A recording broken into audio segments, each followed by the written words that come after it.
Well, good Wednesday evening, everyone. Welcome to Bowling with the Fef, a platform for you to share your unique bowling story, all live on our YouTube channel. If you are interested in sharing yours, believe me, I'd be more than happy to get you on the schedule and talk bowling with you right here live on a weeknight. Just email me, bowlingwiththefef@yahoo.com. We also have a Facebook group that is more than 200 strong right now. Really happy about that. So please check us out on Facebook. We talk bowling there, some of the current events going on in the sport, as well as getting you all set for our latest live streams that we've got booked and are getting ready to go live with. I am based in Altoona, Wisconsin, which is just outside of Eau Claire, in case you're wondering. And I'm just a guy who's been bowling for 30 plus years and is just a fan of the game, fan of the sport. Love to do it, love to talk about it, and that's kind of where the inspiration for all this comes from.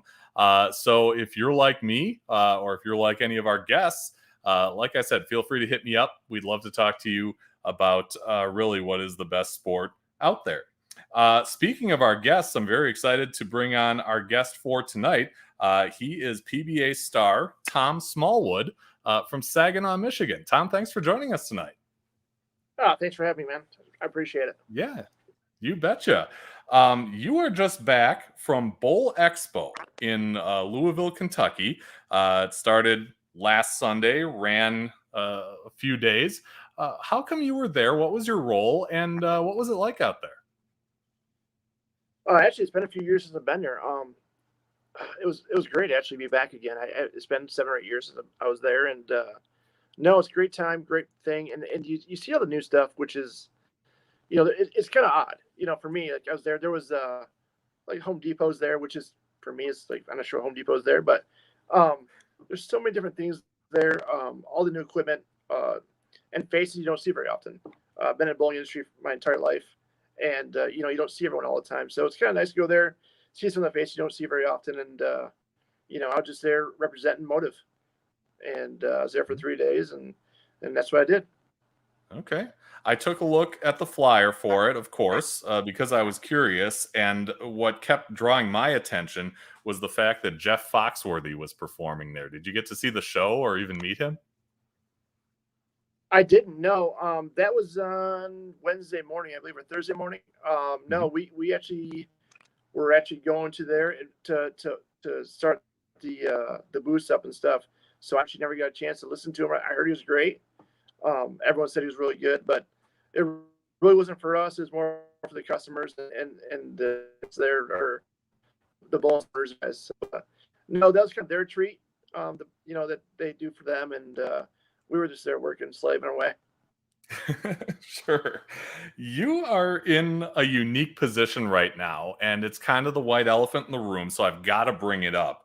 CBS is promoting a comedy show based on your life called Smallwood. How did that all happen?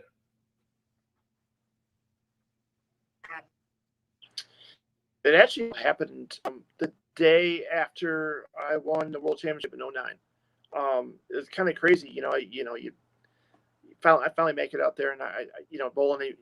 I win my fourth or fifth event I ever bowled, and I assumed, just luckily I'd have better sponsors or more sponsors and all that stuff, and I never ever assumed that anyone would have any interest in my life, and so one on a Sunday, Monday morning, we're bowlers, we drive everywhere we go, so we have 30 or 40 bowling balls.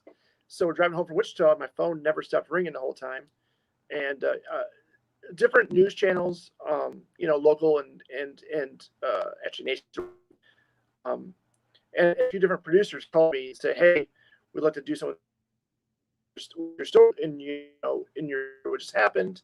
You've been on, getting laid off, and now you're bowling, and you just won. We'd like to do something with it." And at the time, I thought nothing of it because it's my life. My life's really, really boring. I assume nothing's going to happen, and so it all kind of just happened. Had a few different producers call me and ask me what we're going to do or what we're thinking, and I have no idea what's going on. I'm not sure what I should do or what I shouldn't do. So yeah, we ended up signing on with a producer probably a month Still after there? the win in 09. So that's probably January of 2010 Yep. is when I signed on with the producer. And yeah, I'm still here. Okay. Sorry. You just kind of flashed off and on for a second. Good? You were talking about kind of, Yeah, you I'm know, sorry. thinking that's okay, thinking nothing of it, but then the producers started calling.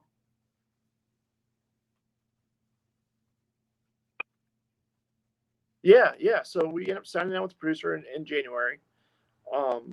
Was with her for a couple of years. It kind of went lull, and honestly, I never wanted my life to be a story on TV. It just never my thought. Pretty quiet, I guess, shy guy. Uh, put out was weird to me, and the fact that my life's kind of boring. So that all happened, and so nothing really came about it. That we kind of like let them go, and then more producers call us, and I mean with two other girls that was they were amazing and they're great people, and we went with them for Jack Black and John Leiter.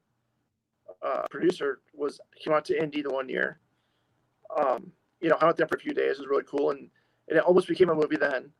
And then it kind of fizzled out. And every time it fizzled out, you just assume that it's over with. Like I haven't heard nothing in a year. It's probably done, which is okay with me. It is what it is. And then the last two producers kind of like they went a different direction, and a producer from actually was an actor from Saginaw where I live. He just got into producing. He was an actor forever, and he wanted to transition into producing, and he picked up 2 years ago, and happened. He it was kind of his brainstorm. The romantic comedy TV series, which was for me, it was like I kind of understood the movie thing, where you make a feel good story, but yeah, he's the one that brainstormed all of it, and hopefully here in January or so, they'll be on. Yeah. That's got to be just incredibly exciting, especially after going through all that, the highs and lows, the I think I may have lost thinking you it's again. going to. Oh, you still there?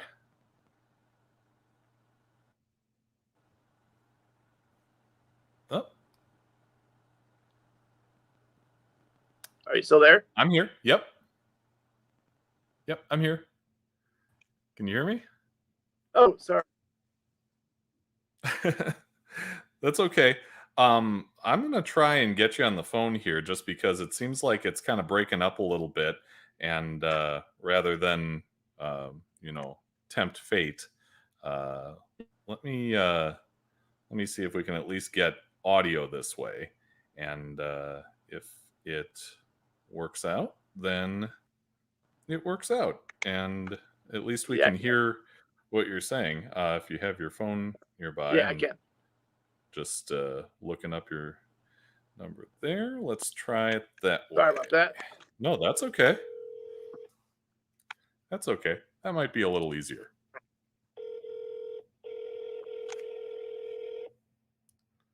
Okay. How's that? Ooh, lost you there. I'm going to try and call back.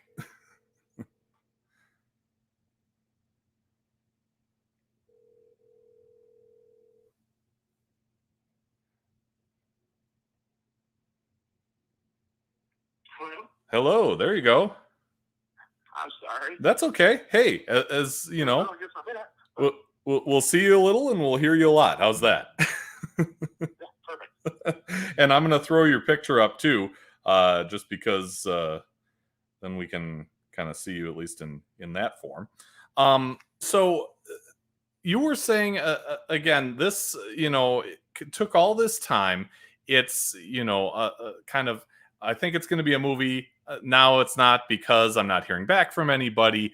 That's kind of a roller coaster of emotions. I mean, it's got to be pretty exciting to actually see the wheels in motion now.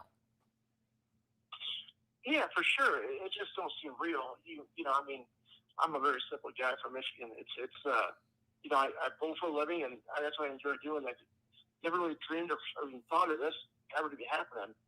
So yeah, it's still surreal. Like, I don't think I'll believe it until it's actually see it on TV. But yeah, it was crazy how the emotion. I mean, the emotions went, because it was almost every single time it went like a year and a half without hearing from somebody. Someone's call you or nothing. Like, well, it's over, and then suddenly, like a week later, someone call you. Hey, breakthrough. You know, we have this person interested, or this producer interested, or this actor, and so it's kind of how it went for. I mean, that was in '09, so yeah, it's been going on 13 years. So yeah, it's been a pretty crazy roller coaster. Sure. I don't know if you said this part already, so excuse me if I'm kind of repeating what you said. But I read that Jack Black came with you to a tournament. What was that like? Yeah. We were in Indy. I think it was probably 4 years ago, probably 2018 or so, 17, 18.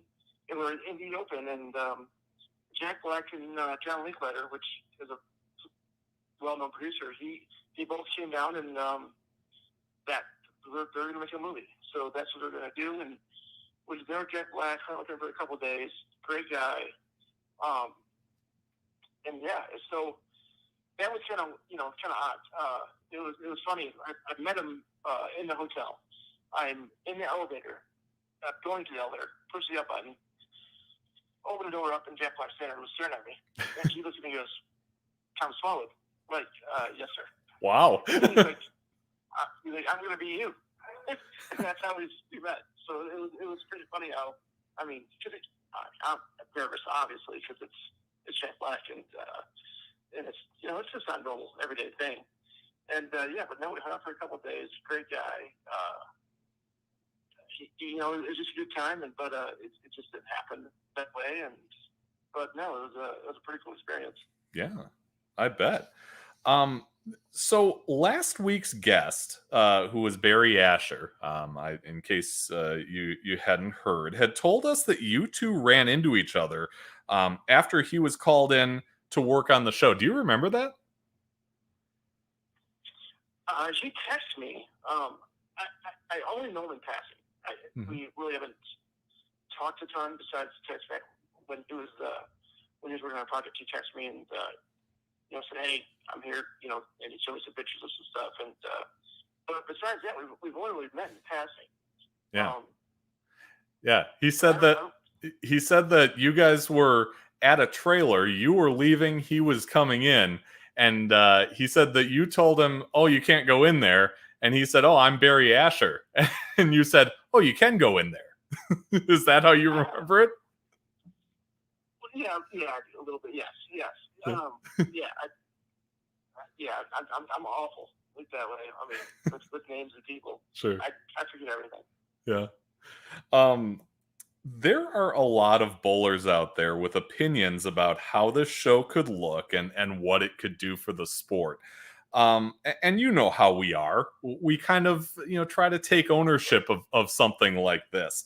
How much influence on all that have you had or will you have before everybody gets to see it on CBS?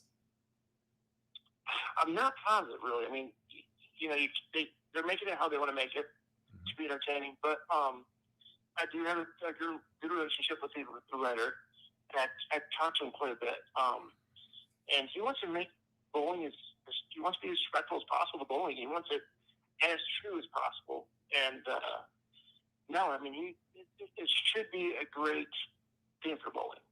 I've answered a lot of questions on social media about it too, because of people they don't want to see Kingpin again. And I mean, I still think Kingpin was great for bowling. I don't think it was bad for bowling.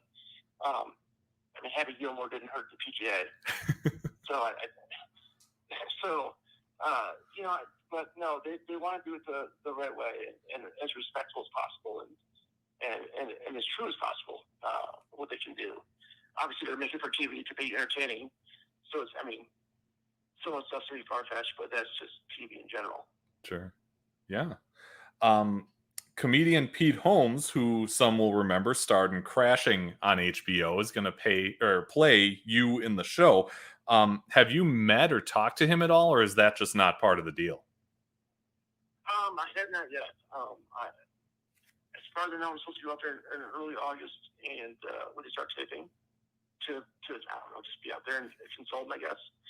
But yeah, I mean, we're basically twins. I mean, he's 6'5", I'm 5'5". So we're basically twins anyway. So I mean, I'm not sure how the next go around.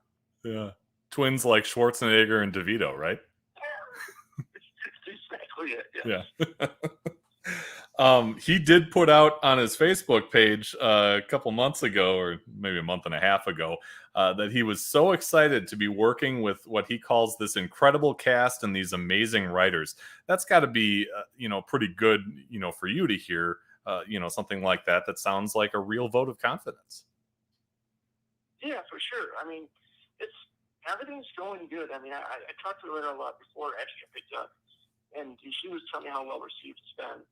I've been with CBS for 16, 18 years, and I've never seen a show this well received by everyone, the higher ups and everybody. So,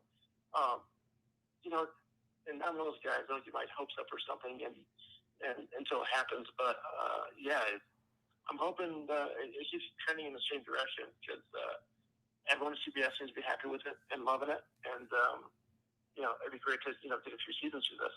Sure. Well, we don't get a show on CBS if you don't have a bowling story. And, obviously it's got to start somewhere. So how did you end up starting in the sport? Take us back to, to how you first got into it. I didn't really start bowling any kind of competitively until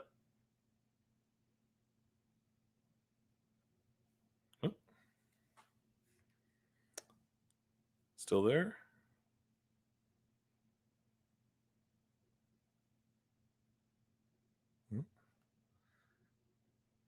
Looks like we may have lost our connection here.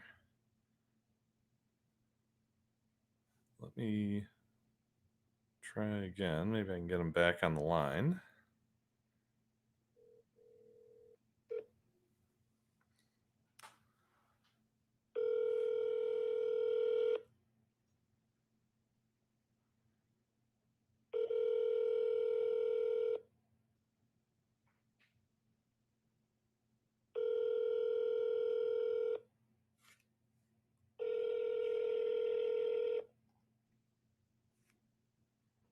I'm so sorry. Oh, that's okay. Get all the weather. Thank you. That's why my connections go bad.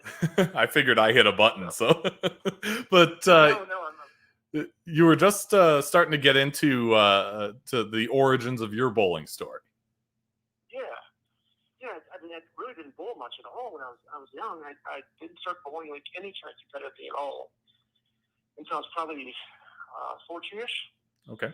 And I bowled a little bit with junior leagues when I was 12 with a cousin, and I was terrible. And so then I started bowling.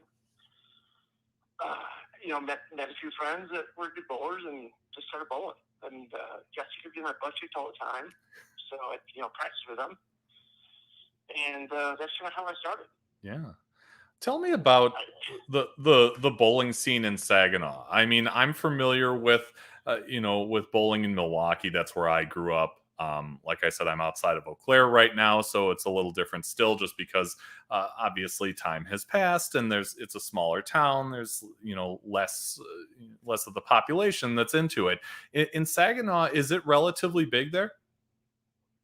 It was. It's died out quite a bit in the last probably 10 years. But before, yeah, it's very competitive. I mean, obviously with Saginaw Valley State here, all the new bowlers coming in town all the time. They always had two teams and great bowlers come from all over the place. So the tournaments and stuff was always really good.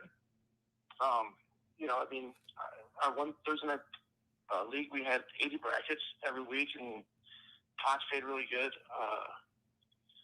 and since then, I mean, since the last 10 years or so, it's really died off. And there's a few decent leagues around, but it's not as competitive as it used to be. And obviously, Saginaw Valley's not as competitive as it used to be either. So it kind of trended the same way when the team kind of faltered a little bit. Our area did the same thing. Sure. But no, we still have a lot of leagues. It's I guess it's probably average for most places. It's not like Detroit. Detroit still has, they have sweepers every night and they have tournaments every night, but we're not quite that way around here anymore. Sure. Most people who have followed your career likely know that you throw something of a full roller. Is that something that you've always done, or is that something that's evolved over time? It's sort of evolved. I had a friend, over 20 years ago now, but I always just threw myself normal, and I was always extremely high track.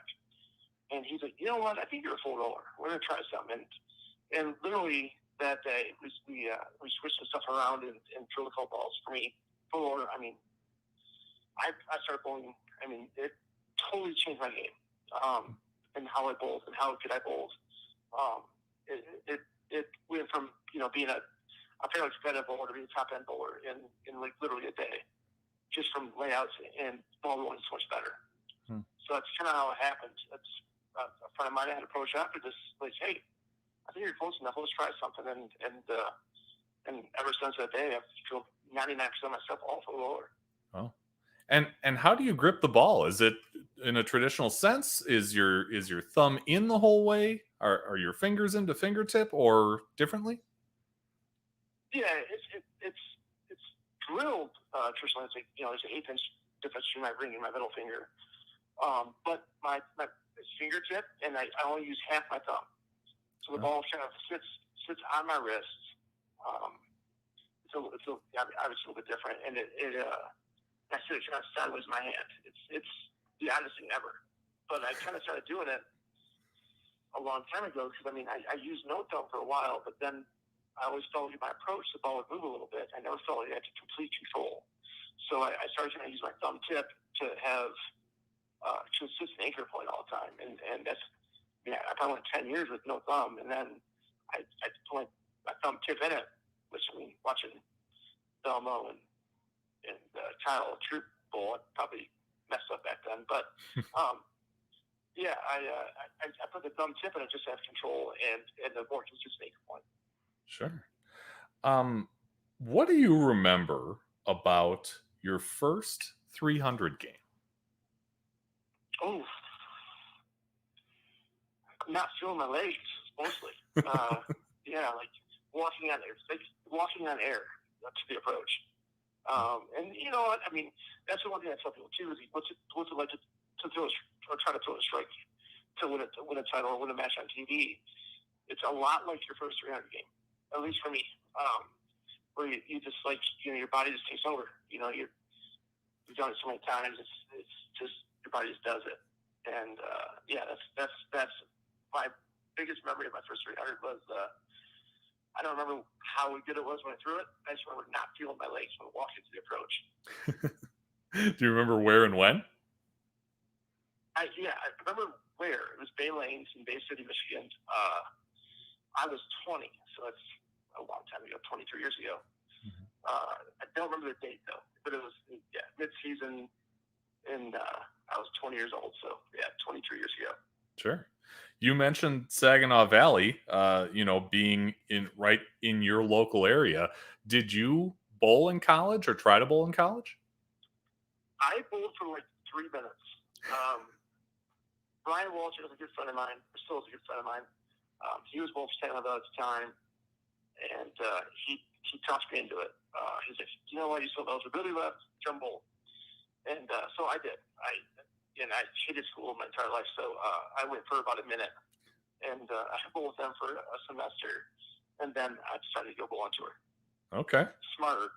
Good idea or bad idea, but that's what I decided to do. It's how it went back then. How did you know you were ready to break in the first time around? Was there something that told you? Were you putting up scores? Were you doing well in tournaments? Was there something else?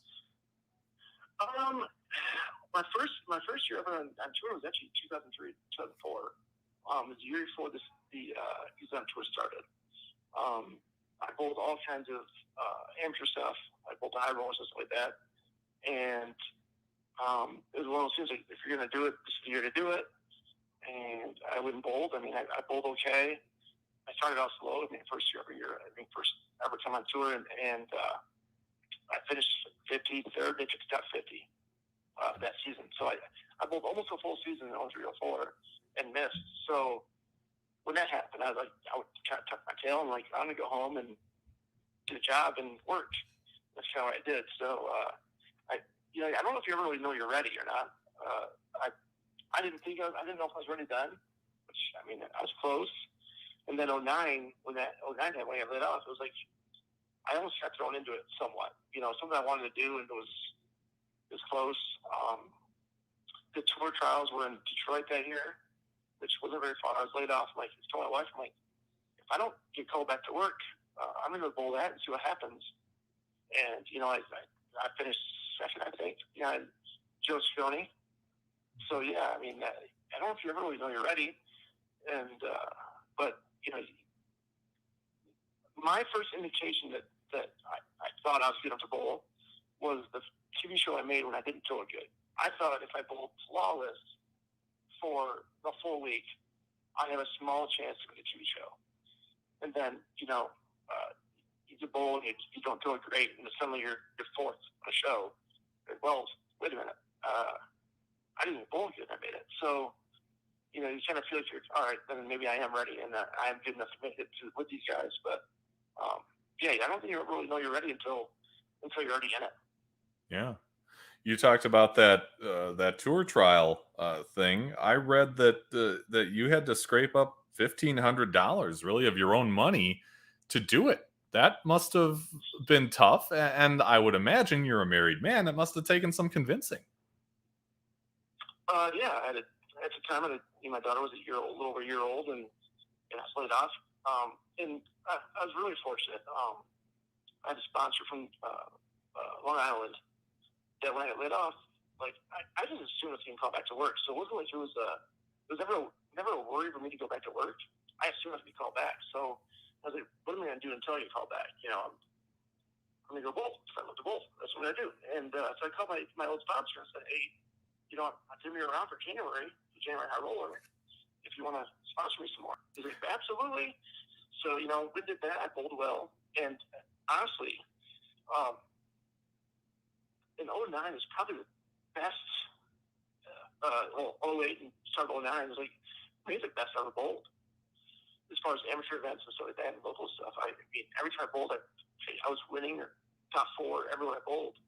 So it was kind of a weird deal because I should have been really struggling then because, being laid off, but I was bowling so well and doing something I love to do. So I was making, not great money by any means. It's bowling and it's local events. But, making $3,000 or $4,000 here or there, $10,000 here or there. And so it was, it wasn't a big deal. And it really was only, I assumed at any point in time, the phone call say, hey, report back to work Monday. And it just never happened. So, it did take convincing, for sure. Because you can't really get sponsored in that, because if you do bowl well, and that was an exempt tour, you're guaranteed a few $1,000s every week. You can't give half that away every week. So you almost have to do it yourself. And so you can't afford to give half the money away. And it was, yes, it's a couple $1,000 because it's $15 entry fee. You stay down there for 5 days. You have $500 and $1,000 expenses. It's just, So, but I didn't still think that was probably the happiest I've ever been, the biggest moment of my career. Even not winning major, even with majors and stuff winning. I think that was the day, the last day of tour trials, with a game and a half left, going, all right, I have a game and a half left, and I need 80 pins to be exempt. I'm pretty sure in the next 16 frames, I knocked out 80 pins. I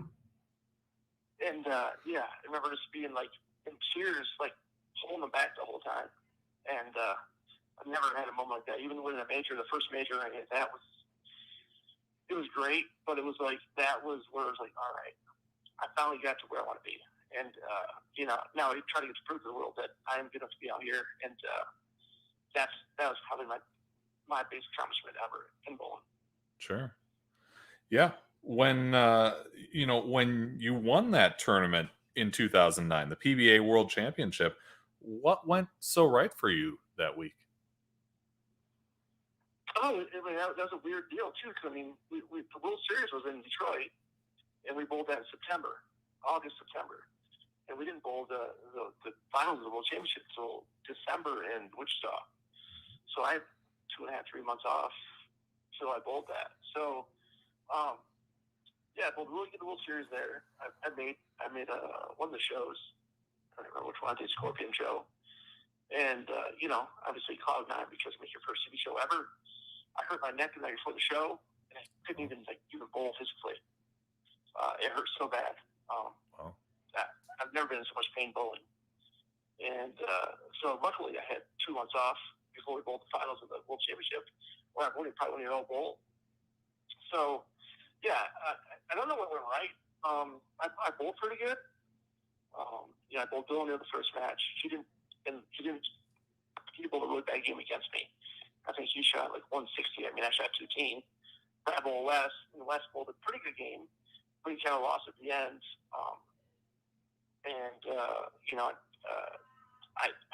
My reaction was pretty good. I actually bowled pretty good to beat him. But no, it was great there. Because my family was there. The only person who was there was my daughter, which was awful because she's 2. She's at home. She didn't really understand what's going on. Sure. But it's. But my parents, my brothers, sisters were there, and my wife. So I saw some pictures of that. It's a cool thing to look back at because everyone was there. Everyone flew out there, and the worst part about the whole thing was you win and you want to jump back with your family and hang out, and they grab you and yank you away for 2 or 3 hours to do interviews. Mm-hmm. So by the time you get out there, you're exhausted because you've been talking for 2 hours, and you just get on bowling with every emotion in your body going crazy. But no, it was a great experience. Now that you've had all this time to kind of let that marinate and kind of figure out for yourself what that experience really means to you, will any other win, or has any other win been quite as sweet, or is that just the pinnacle? No, the Players Championship was definitely it. Yeah. Both my kids were there. My son and daughter, they follow me to no end. My son, he loves bowling. He loves everything. My daughter's great. She follows me everything I do, and having them there was better than anything I could ever ask for. Sure. It was. I don't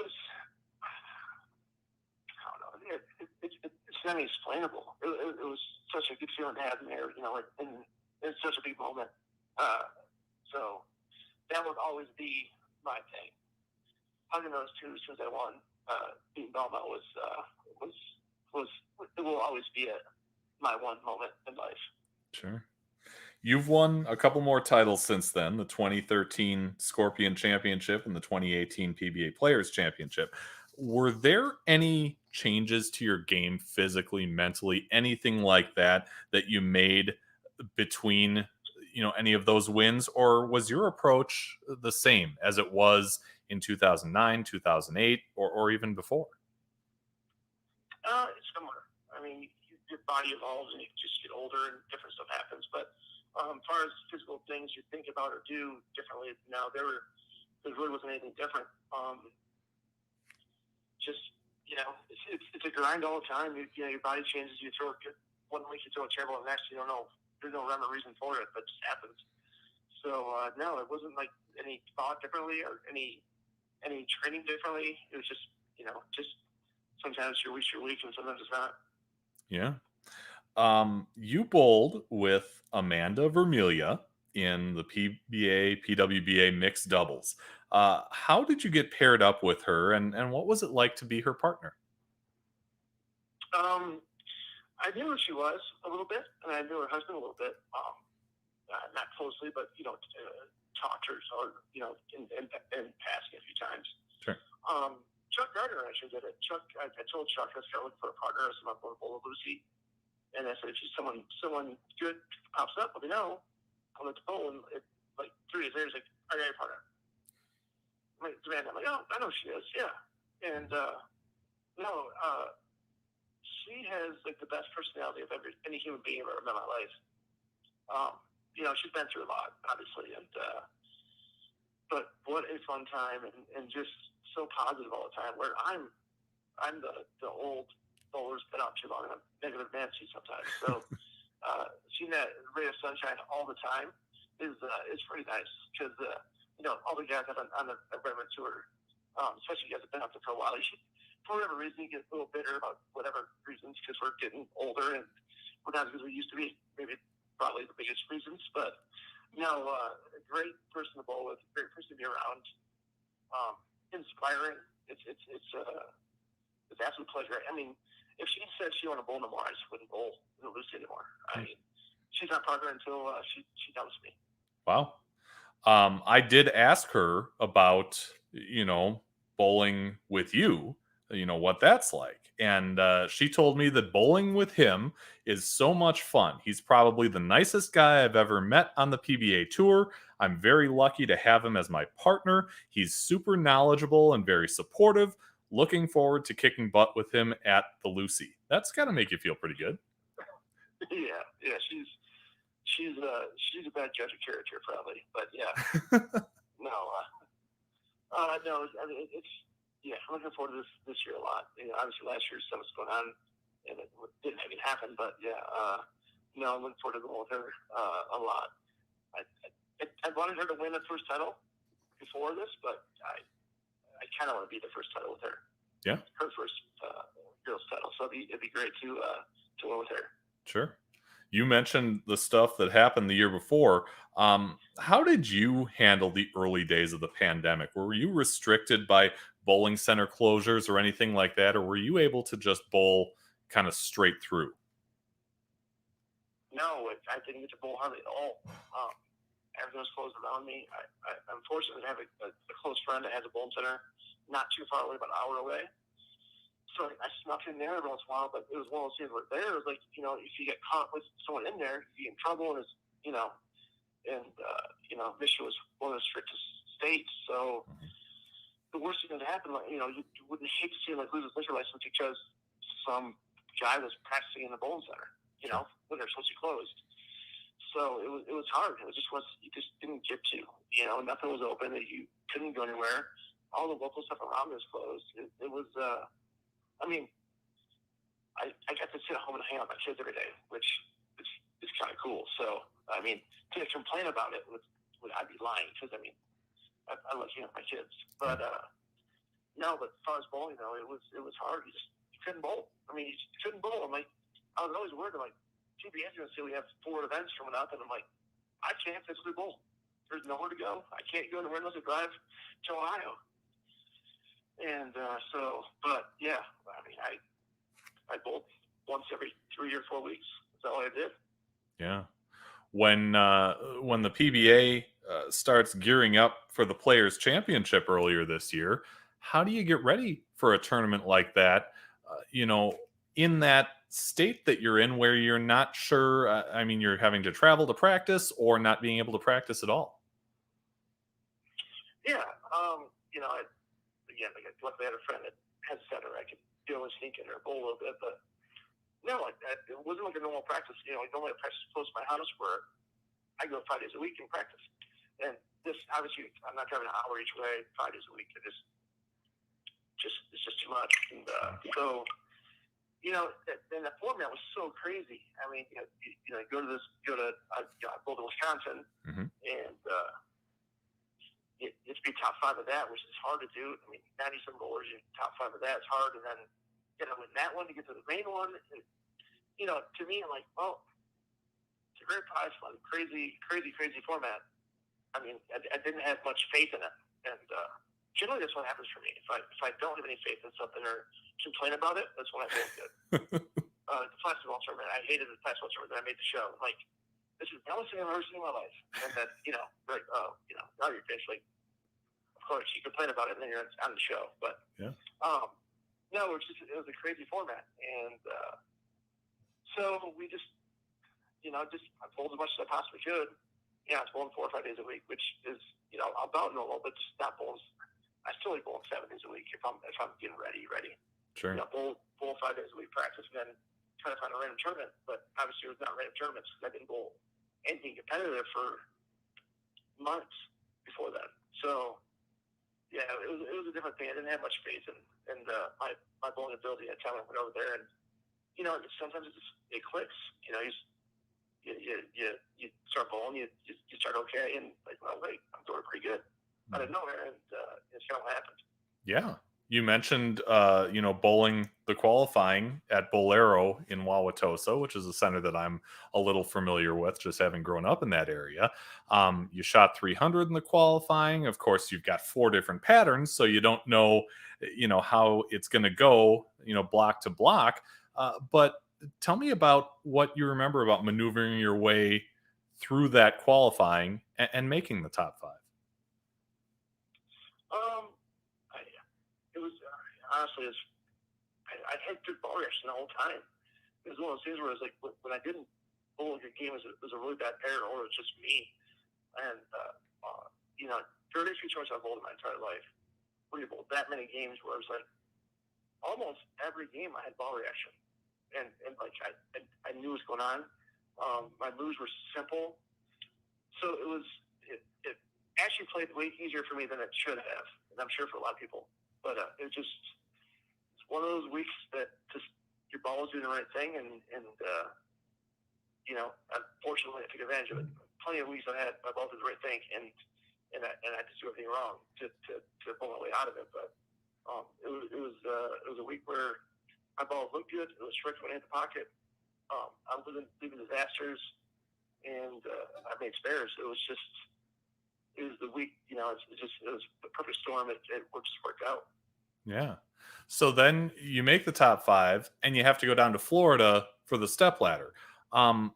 What was that like, kind of coming off of that grind of 28 games and then trying to refocus yourself in a different bowling center to make the top 5 show for the championship? Right, yeah. So I am so thinking that there's no chance of making top 5. Yeah, I didn't even know when the step ladder was at. I didn't even look at that far ahead. I'm like, I'm going to go there, bowl my games, hopefully I cash, break even, maybe make $8,000 or $2 if I finish 10th or something. And so I never even looked into it. Like, they're like, what's next weekend? I'm like, I thought we had 2 weeks off. No, it's next weekend. And so I didn't even know what it was. I had that little faith in myself that I just thought, like, no, you know what? I'm going to go bowl and hopefully cash, and that's it. And then, so then obviously you're like, all right, now how many of my bowling balls there? Because you're taking more than 3 balls. You got to fly. And so I'm shifting bowling balls and go down there, and it's kind of the same thing there. My ball reaction was good. Obviously I only bowl 1 match or 1 game, and unfortunately won. Yeah. But no, it was it's always hard to bowl on TV. It just is. It's just not easy. It's different all the time. You can bowl the same thing all week, and you bowl on TV pattern, it just isn't the same. I don't know if it's pressure, whatever it is. It just plays differently. So, but no, it was. I don't know. It kind of happened where I had that little month stretch where I was throwing it good, and it actually paid off because it's one of the best paying events we've ever had. Sure. So you make the top 5. You end up finishing 4th in the championship. I got to ask you about the water bottle spill. Tell me what you were thinking when that happened. Really nothing. Something that's cleaned up in 30 seconds, and I'm going to bowl. So actually, on approach, I could have actually just bowled that shot if I wanted to. But, it made noise. I'm like, look back. And, like, I still could have bowled that steady. And it just kind of got everywhere. And it ended more of a mess than expected. And, I mean, I looked right at Dick Allen, and he looked at me like awful. He felt awful. It's nothing on purpose at all. It was just one of those things that just happens. And that was the frustrating part was it wasn't like the fact that happened. It was the fact that we just came on a commercial break, and we had to wait another 5 or 6 minutes. And I'm old. I was stiff. So I was like, all right, now I have to try to throw a good shot. And I've waited 15 minutes to throw my last shot. So yeah, it was bad timing, but stuff happens. Yeah. Worst things can happen. It was just one of those things that happens, and what do you do? Just move on. Yeah, absolutely. How has the rest of this season gone for you so far since then? I bowled really good the following week. Finished sixth in the Tour of Champions. I was in the show like the whole time. And then bowled terrible, one 8-game block, and fell out. I ended up trying for the 5th spot and lost in a 1-game roll off to Frankie. And then we had a week off in the World Series, and the first day of the World Series, I hurt my hand. So I bowled, but it wasn't. I was probably 30% at best. My hand hurt so bad I couldn't hold on to it. It hurt every time I threw a shot. And then so a bad World Series, and then come home, and we go to the Masters and U.S. Open in Reno. Had to get a COVID test before we left, and I to bring a negative test with you, and I tested positive, so I couldn't bowl the Masters. Oh. So the first 2 events was great, and then it was kind of a disaster after that. I was very fortunate to take advantage of the two best paying events, and both good in those 2. But the rest of the year was awful. Just hurt hand, and then COVID, missed the Masters, and I went to U.S. Open with basically 1 day of practice in 12 days. So it was a tough deal. But worst things can happen. I had COVID. It had really almost 0 symptoms. A slight headache. And that's all I ever had. So. People had a way worse than I did. Sure. Would you say you're 100% as far as bowling goes right now? I'm close. Yeah. I'm not bowling as much as I should. But yeah, physically, yeah, I feel fine. But just haven't bowled enough lately. I bowled Portland, Maine a couple weeks ago for the Strike Derby, and then bowled, obviously bowled last week, bowled a little bit for the demo. And I bowled here and there around home, but no, starting to practice a little more because I have to get ready for the end of next month to bowl with Amanda. Sure. You've been a motive staffer since last year, but you had been Radical Brunswick before that. What was it like to make that switch to motive after all that time with a different company? It's a bit scary, you're with any company for that long, you develop great friends, and they're almost like family. I've had so many people on Brunswick and just take care of me my whole career, and they did. My very first year I was with Columbia, and after that I was just a amateur staffer my first season on tour, and then I signed a pro staff with Brunswick. So yeah, it's just a hard thing to do. To say goodbye to guys that that you care a lot about, and you've been around each other for 10, 11 years. It was tough. But it was just kind of one of those things. It was time to move on, and I had 0 hard feelings against them. Still, a lot of the guys there I'd love and still take care of me. They're great guys to me, and it was just one of those things. It was just time. I think it was. And I think Motive is the best people in bowling. I really do. The family there, everyone in the company are just genuine, great people. So that's kind of how it happened, and it was something that I kind of wanted to do a long time ago. I met them, and how good the people they were. It just worked out when it did. Yeah. On the PBA Tour, you've had a number of years now to kind of, we'll say, assess how things are going, the differences between 2021 and even way back to 03, 04 when you were just starting out. How would you say the tour has changed in those years? It's a roller coaster, with the AMF behind it, price has gotten way better. So it's, obviously right now it's a great thing. If we can trend in the same direction, it'd be amazing. people are making more money. That's basically what bowlers have to do to be appealing to TV, to people who want to bowl professionally. I mean, the dollar amount has to go up. So it's hard to entice a kid to want to go bowl, be a professional bowler to make $35,000 a year. You know, if you tell a kid you can make $500,000 a year, it's a lot more enticing to want to go practice a lot harder and to go out there. So with AMF buying, I think it's great. The exec tour was fun. You know, when I first started, but it's just a roller coaster. I don't think it's ever really been. I never felt like it was in a terrible position, but I think we're in the best position we've been in a long time. Yeah. Who are the guys out there that you would say are your closest friends right now? Oh, I mean, I really like Russell, which, you know, Ronnie, EJ, that's who I know with a lot.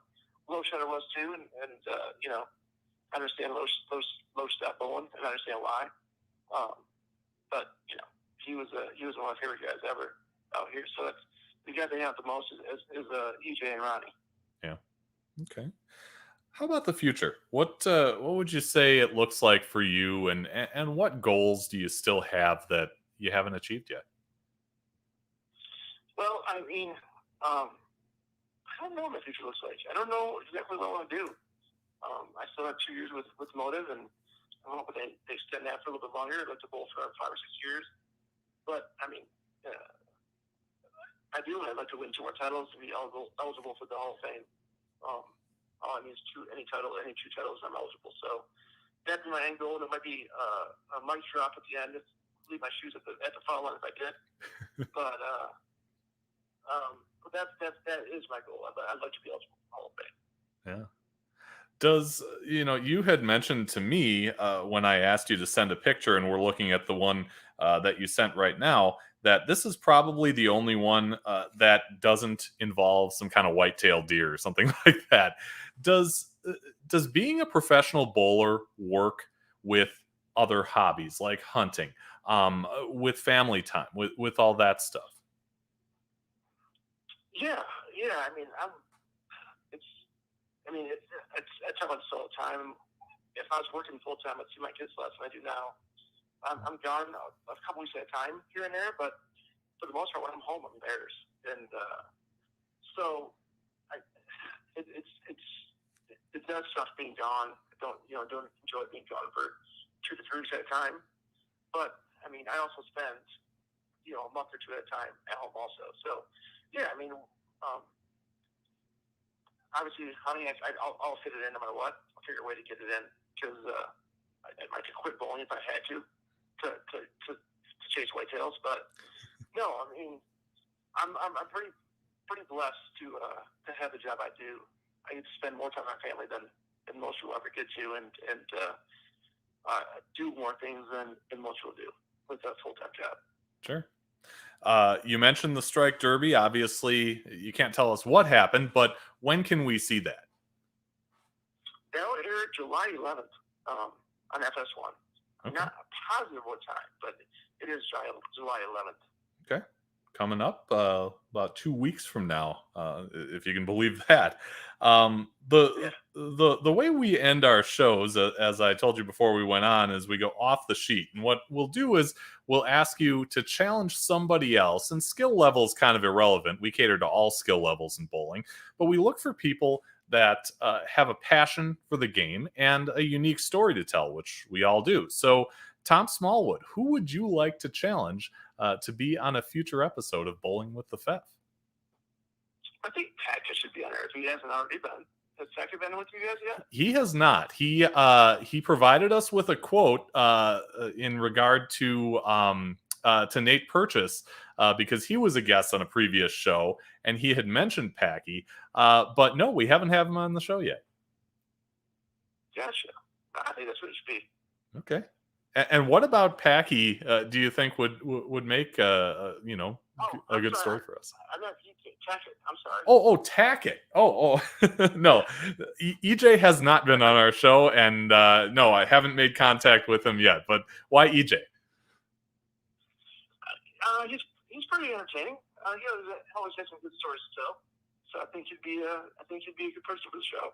Fantastic. All right. Well, EJ, if you end up seeing this, feel free to get in touch with me. You can find me on Facebook, shoot me a DM, or you can email me at bowlingwiththefef@yahoo.com. We would love, obviously, to get you on the schedule. Tom, it's been a pleasure to have you on in, I guess, a couple different formats here, video and audio. But hey, we made it work, right?